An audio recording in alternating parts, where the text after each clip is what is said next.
here come the men's teams. So for New Zealand, it'll be Nashu, Ware, Morlea, McGarvey, Black, Rush, Brady Rush on debut. There he is. Ollie Sapsford as well, and Kitiona Vai. First time we've seen them. Etienne Nanai Seturo will come off the bench. Caleb Clark not in the 12 for this match. He might be out there a little bit later today. For Australia, Lockie Anderson, Lewis Holland, Henry Hutchison, Maurice Longbottom, keep an eye on him. Nick Maloof, the captain, Lockie Miller and Josh Turner.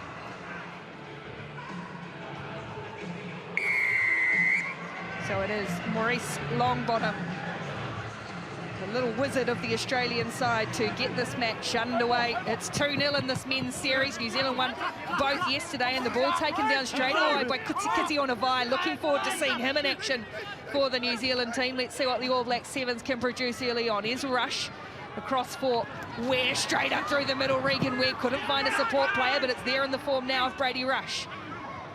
They go to the left with Tone Nyashu, and now Kitiona Vai can't get around the outside. Well looked after by the Aussie defence so far. In fact, stolen by the Australians. Good work on the ground by Turner, but a penalty New Zealand. Nyashu, Rush, and a step and weave his way through the defence. Up over halfway. Again, good work by Turner, though, on that ball for Australia like lightning. 7 on his feet, holding. Quite compact in there at the moment.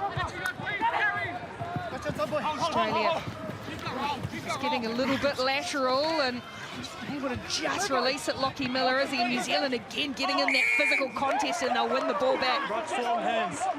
Something they spoke about. Hands. Where Nyashu and Rush. And now Vai, Kitiona Vai fends off one and now puts player in space. McGarvey Black back in field for Rush on debut. Brady Rush dives for the line and scores. Terrific finish from New Zealand All Black Sevens. Kitiona Vai, the brother, the younger brother of Etienne Nanai Seturo. I'll get to the names and I'll tell you the reason why in a moment. And there he is, big and powerful, just looking to offload. They get it out to McGarvey Black. He gives it into Rush and they score.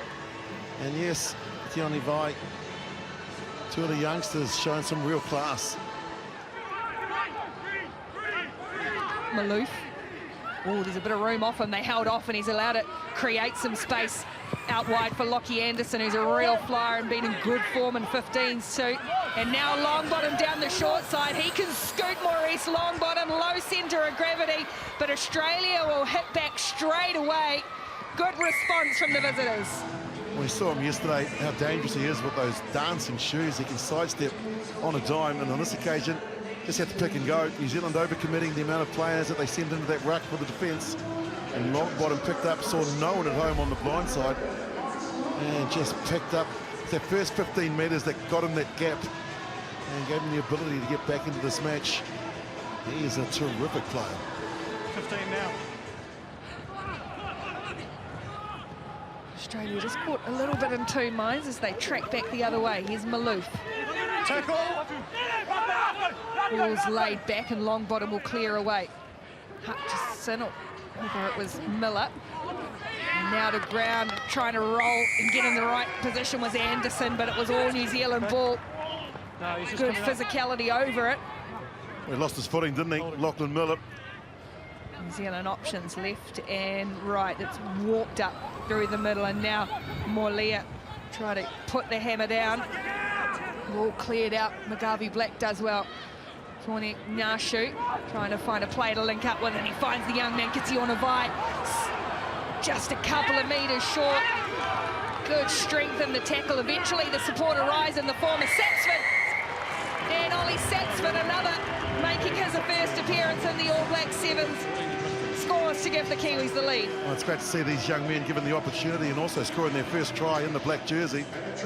Sapsford played some NPC rugby for Hawke's Bay, given the opportunity, and he's certainly taken it. But how about Kitiona Vai breaking through the tackles, creating space, and his teammates there to pick up the spoils.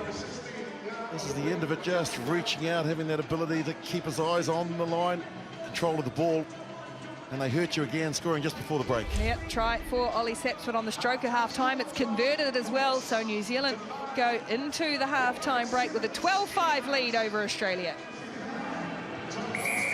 And we ready to go in the second half. 12 points to 5, and that's a towering restart for the Kiwis. Oh, and it's knocked on off the restart by Australia, so it gives New Zealand a chance to try and strike straight away. Nyashu's got Kitionavai with him, back in field, and then pops a little boy football for McGarvey Black. And then a massive wide ball to the players station wide. Ware with a little juggle. Sapsford puts his head down, can't get to the corner himself, but keeps it alive, and so does Regan Ware. Great try, great sevens from New Zealand. Side to side, they stretch and score from the restart. Well, stats will show you that the side that takes the kick-off 88% of the time will score the next try, and that's exactly what happened. Australia couldn't control it, and so they worked it back. And how about the pass from McGarvey Black?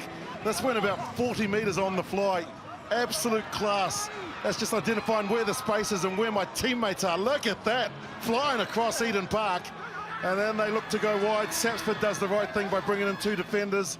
And Regan Ware is one of the best finishers. He gets in the corner for his first.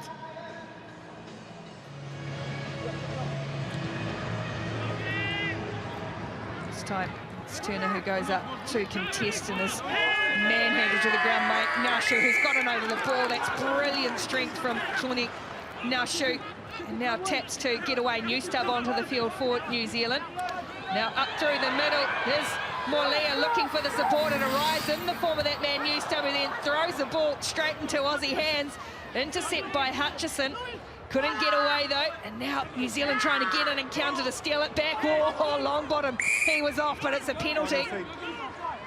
Lucky it was only just a penalty as they carry on. Boy, that was cynical at best. I think that's what Longbottom was hoping for. Didn't get it. Got the penalty instead. There's Peach onto the field for Australia at the base of that ruck, and they'll play on again. Miller for Longbottom, and then he spins it across and cutting back in field. Hutchison now straight up the middle after being straight onto the field as Dylan Peach just opened them up. Miscommunication in defence, and Peach makes them pay. Getting a little fancy, New Zealand, and when they threw that ball out that was intercepted by Hutchinson, just didn't give them a chance to get back and to reset their defensive line. And then post out, the Australians just found a massive hole up the middle, and Peach couldn't believe his luck. No one in front of him. 7 up in the line, and once he had got through the line, it was hello try time. He's looking around for the defence and then realised they ain't coming, Dylan Peach. So great response again from Australia. 17 points to 12 now.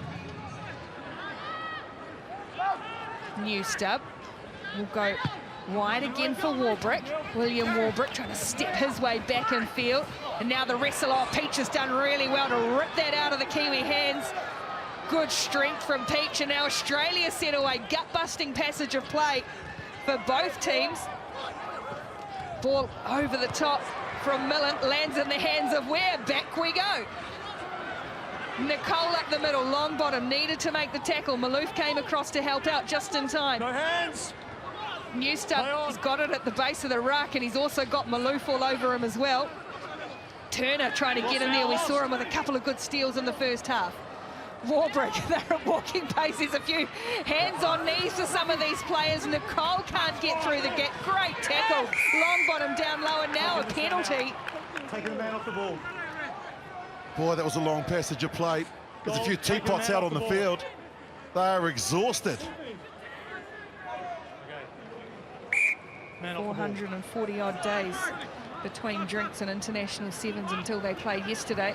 They'll be feeling the effects for sure. Kitionavai loses the handle, and it has gone forward. Lost the control. Ball control not there for the young man. And he's given Australia a chance too, with just under a minute to go in this game. They're down by 5. A converted try would give them their first victory in New Zealand in the last day and a half. They're going to have to go 80 odd metres to get there. Hold the weight. And keep an eye out for Palmer Foe. They've brought him onto the field, and he's out on the left side of the field. He's a flyer. 17 points to 12. New Zealand lead, 40 odd seconds to play. They go to the left. Longbottom scoops away from the base of the scrum. He's looking for Roach, the young man, and now they are heading towards that man. Willie Lusse mentioned Palmer Foe, but they have to come back this way because the ball was loose. Roach. Advantage over. And you can hear advantage is over, and now looming, and here is Pomafo scored a good try yesterday. He's got Joe Weber. Great hit from Weber. It's come off the noggin and into touch as well. It'll be Australia ball, so they still need to look alive because the Aussies are going to get on with it. Nicole has rushed up on Peach. Fo can't handle it. And now Nicole with a little flip ball out the back for Kitziona Vi. Vi struggling towards the line. Got there in the end. Great strength and hustle and heart from the young man. And he'll finish it off in fine style. Oh, look at what it means to him. First chance to get a try. We were told and warned by a number of the New Zealand staff to keep an eye out for this guy because he is electric, he's powerful, he's everything you want in sevens. And boy, on the stage, the young 19-year-old, he's just saying, look at me fly. Well, he had a big, strong man in Pomafo trying to hold him back, and Kitziona Vi, the desire to get there, and a great finish for New Zealand. Conversion is good too. And it is New Zealand who take it 24 points to 12 to go 3-0 up in the series. And some of the young stars just letting the coaches know they're not just going to let the old boys get a plane ticket to Tokyo.